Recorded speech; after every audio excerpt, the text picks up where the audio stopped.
Hey there, YouTube. Welcome back to the Allegheny Northern in N scale. And today we're talking about the details. That's where the devil is. And this is the next episode and the getting started in model railroading. So now I think if you go to a hobby shop and you look around, or if you are perusing YouTube and watching a review of some new piece of rolling stock or locomotive or model kit, the first thing that the person is going to talk about is the details, because we in modeling, and this is pretty much all facets of modeling, love the details. And so we'll go through great lengths to add details. And in our model railroads, that can be as simple as creating a busy scene, creating a strip club with hookers and potential buyers, maybe some police about to bust in on the joint. And you'll notice that what is missing here is, well, you got a biker gang, but you've got police. You got no police car, right? So there's obvious things missing. So when you look at the scene, you can tell that it's not complete.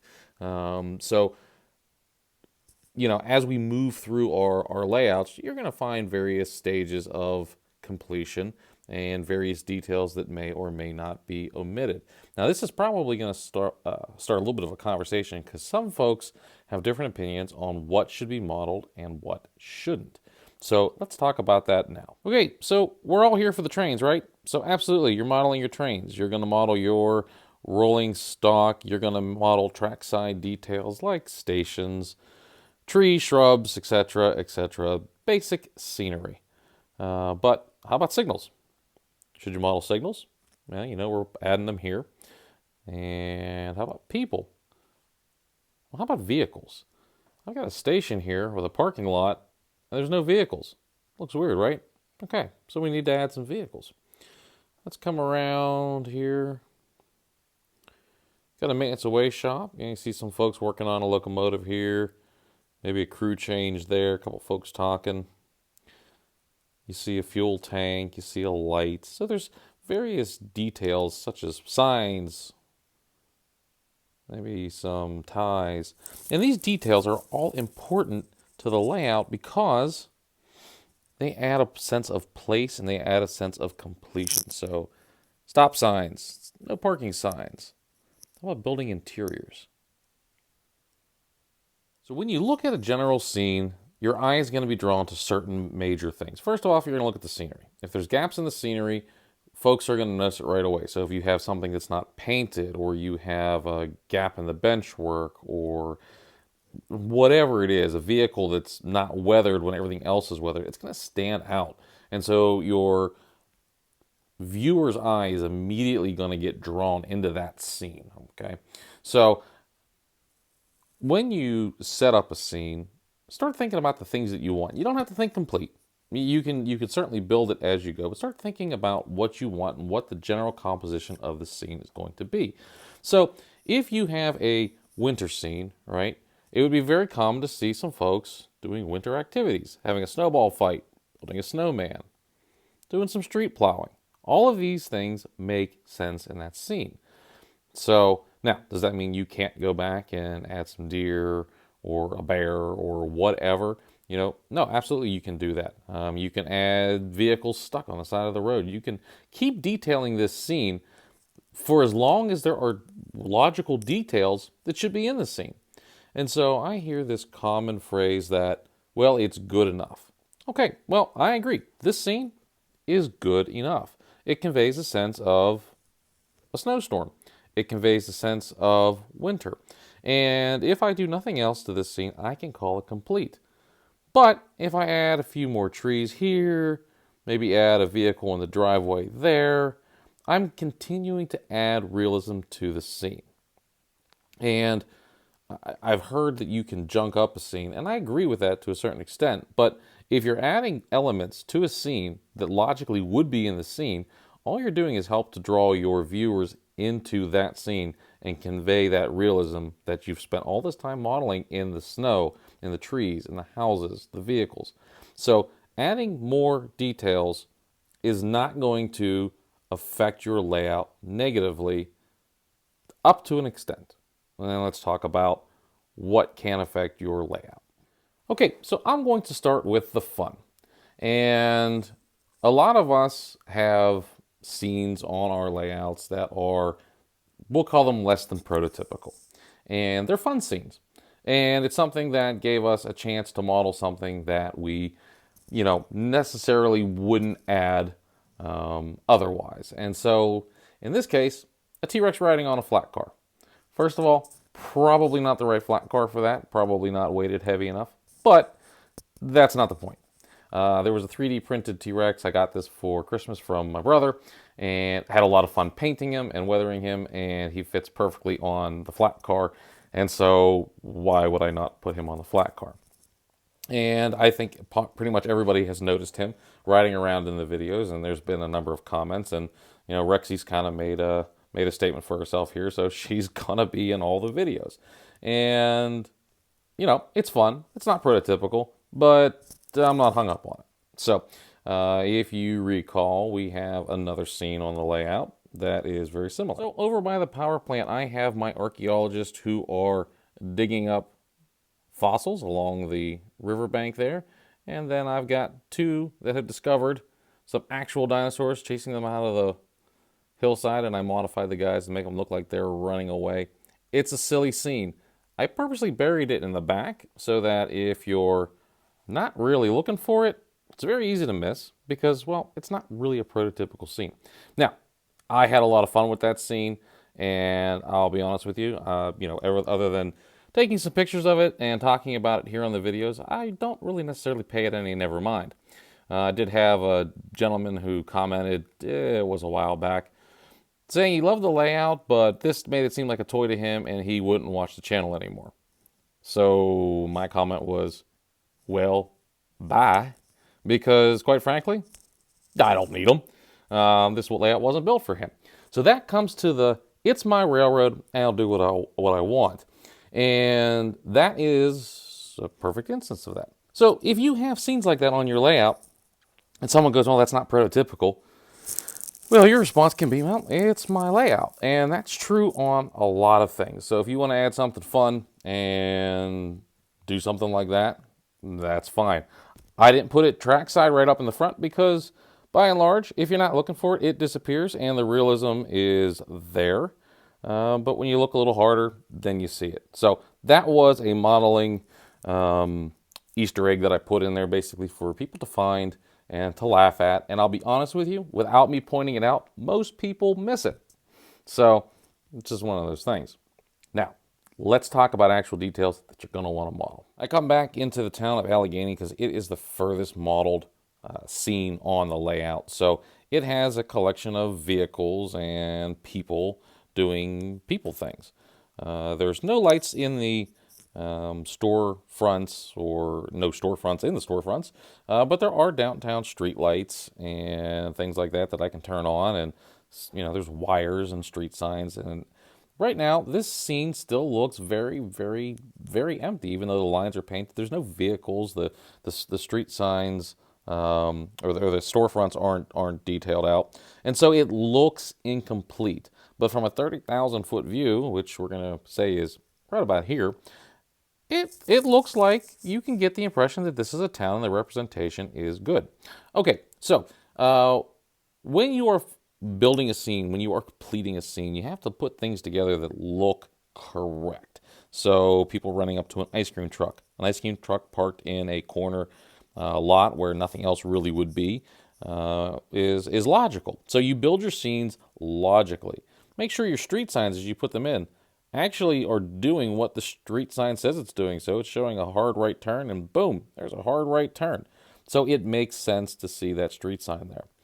And, as you come around, when you have an area of town where there's a lot of happenings, so restaurants and strip clubs, and this is a movie theater, it makes sense that you're going to see people doing activities that are in that area. So we have Woodland Scenics, a lot of those make a scene type deals, and it's good to put there because it starts to make a scene. So stray dog, maybe the dog belongs to those people. You don't know, it doesn't really matter.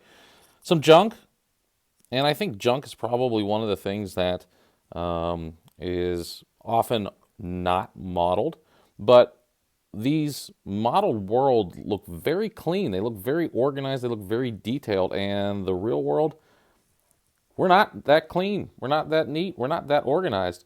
So, when you look at these folks, their clothes, look how bright their clothes look. Don't forget to weather your people.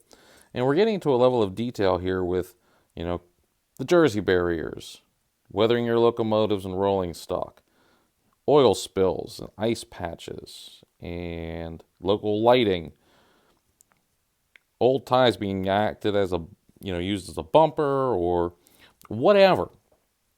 Go and detail a scene until it's detailed as much as you can. And if you're happy with good enough and something like this is good enough for you, then leave it. That's fine, because as we go, it's your railroad. But look at this. Look how much this stands out as it's not weathered. So your eye is immediately drawn to the fact that, okay, everything else is kind of dark and fall and winter looking, and then all of a sudden I got this real bright plastic.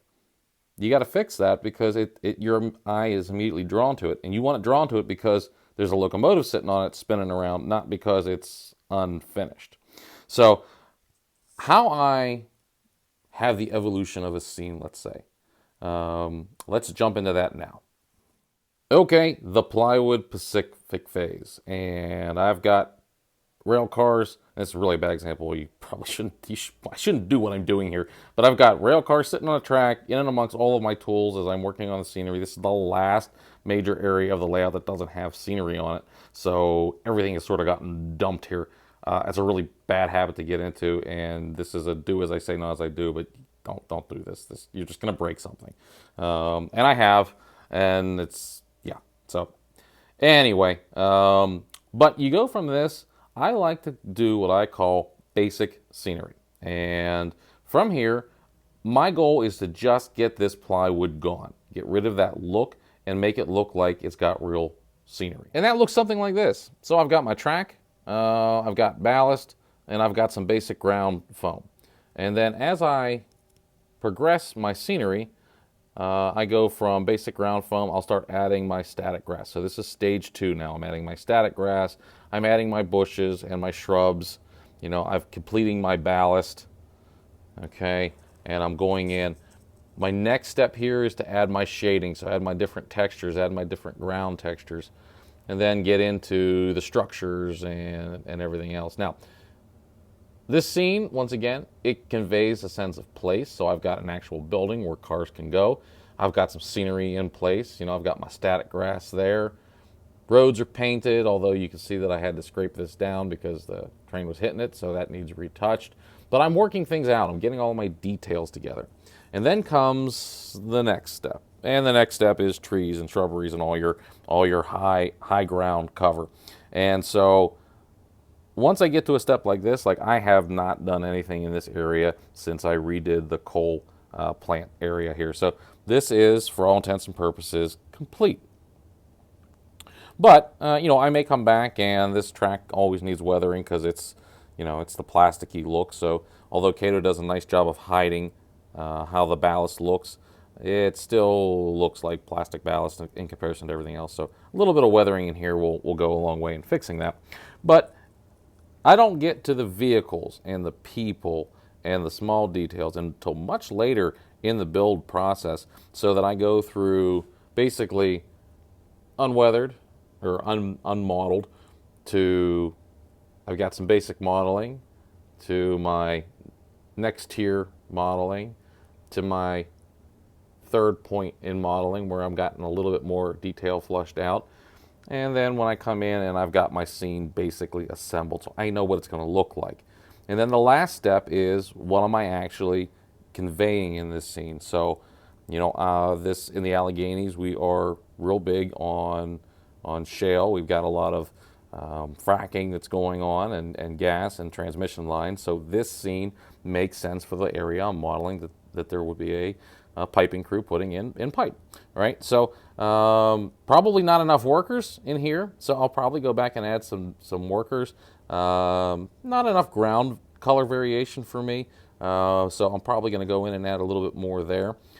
But like this scene is convincing, so I've moved on. And as I'm doing my online shopping or in a hobby shop and I see a little something that looks like a fine detail, I'll pick it up. I may not know where exactly it's going to go, but I'll pick it up because I can use it somewhere in here. So there's lots to do on a model railroad, and just because a scene is quote unquote complete enough doesn't mean you shouldn't go back and add more, because when you look at it from the general view, it looks good, but when you start looking at particular details, you notice there's no trucks in the loading dock, there's no cars in the parking lot. So is this business open? Is it not open? Why are there rail cars here? Who's working the place? You start going down that train of thought, and then you go, wow, brand new boxcars delivered, not a speck of dirt on them.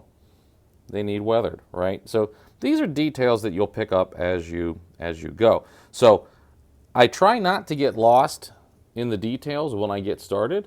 I just try to get through it and eventually get somewhere where I'm in here, and then I try to go one step further. Now, unfortunately, I can't show you one step further because I don't have a scene that is one step further. And that's because I just keep going back and reworking areas and adding more stuff as I find it. And that's how I enjoy modeling. And, if you work in a scene with some fishermen catching a shark, then, that's just fun along the way. But couple of things to take away. Don't feel like you've got to get a scene complete before you move on. Some folks do that. It's fine. It's definitely a way to do it. I get bored with it. Like, I don't want to keep working on this scene. I want to move on to the next scene, and I want to get rid of as much plywood, and I want to make the scene as much convincing as possible, so that right now this scene satisfies me in that it looks like a town. And so when the train's rolling through, there's visual interest. But I know it's not done. You know it's not done, and as we go through our updates, you'll see more and more things get added. Don't forget to have fun along the way.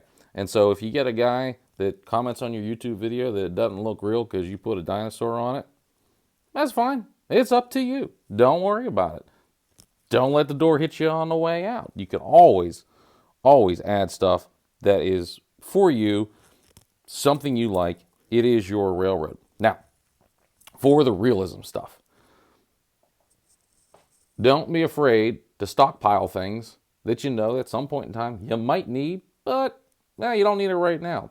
So when you're at that hobby shop, and I'm not encouraging you to blow your budget, but when you're at the hobby shop and you see something like an extra lift you might need that extra piggy packer, pick it up, because once you pass it, you may not find it again, and then it's too late.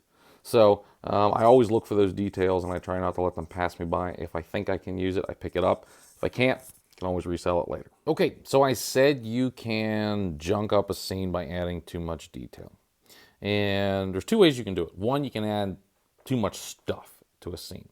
And the closest thing that I have to adding too much stuff to a scene is probably this road scene. I wanted to put a lot of construction vehicles and a lot of road building action into a very small space.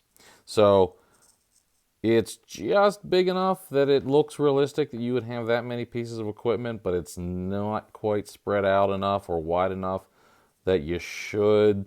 So few people short, probably need some more workers to populate a little bit more. And so this scene almost goes too much. But like I said, it's borderline.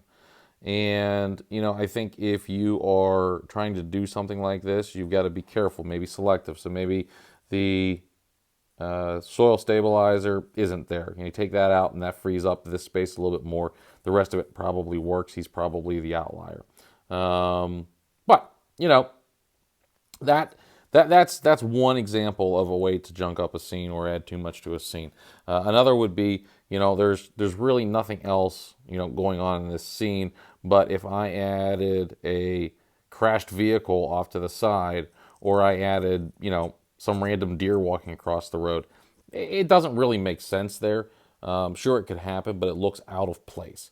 So you can junk up a scene by adding details that aren't really necessary to the scene. So I try to make everything in a scene match the scene. Like this guy standing here, he kind of has his hands on his hips, like he's waiting for this guy who's walking over to come talk to him about something. So that makes that makes sense together, right? I've got this guy here. He is on the phone and he's talking to somebody. He could be talking back to the check-in station. He could be talking to a crane operator at, directing this truck. It's not clear what he's doing, but it makes sense where he's standing that he could be verifying something. Maybe the license plate on an outgoing truck, whatever. So, not fully detailed here yet, but you're getting the idea that there is, there's some action, so it makes sense. And, if you start junking up a scene a little bit, and I'm going to use that term kind of loosely because you can junk up a scene to make it look more realistic, and you can junk it up by adding too much stuff. When you look here, realistically, a fire department wouldn't have its ladder up in the air just randomly like that. But you start adding some folks around it and they're viewing it. Maybe it's an open house of some sort. Now it makes sense. Gas station without any cars or people walking around doesn't make sense. So, look at your scenes, figure out where you want to put your fun stuff, figure out where you want to put your serious stuff, figure out how you can compose a scene, and then go. So remember, it's your railroad. You can do whatever you want. And depending on what it is that you want will determine how serious your layout is. Is it really, is it really an operational thing, or is it just you want to goof around a little bit? Doesn't matter what you're doing, so long as what you're doing is what you want to do, and you're not being influenced necessarily by someone's opinion on YouTube who you don't know, don't care about, and probably never meet. But if you get into a scene and you go, I want to make this thing look as realistic as possible. I've already got the locomotives that I want. I've already got the rolling stock picked out. I've got a good level of detail there. I've laid out my track plan the way I want it. I've started building my scenery, gotten that how I want it. Now I want to detail my scene. This is the last step in building a layout. And this is the step that probably takes the longest because you're adding all of these little details along the way to bring out that scene of, that sense of place and that sense of something's happening, sense of purpose in the railroad. So don't be afraid to over detail it. Chances are if your details are all related to the scene, you're not going to overdo it. But then also don't be afraid to add a little bit extra something in there just to have a little bit of fun.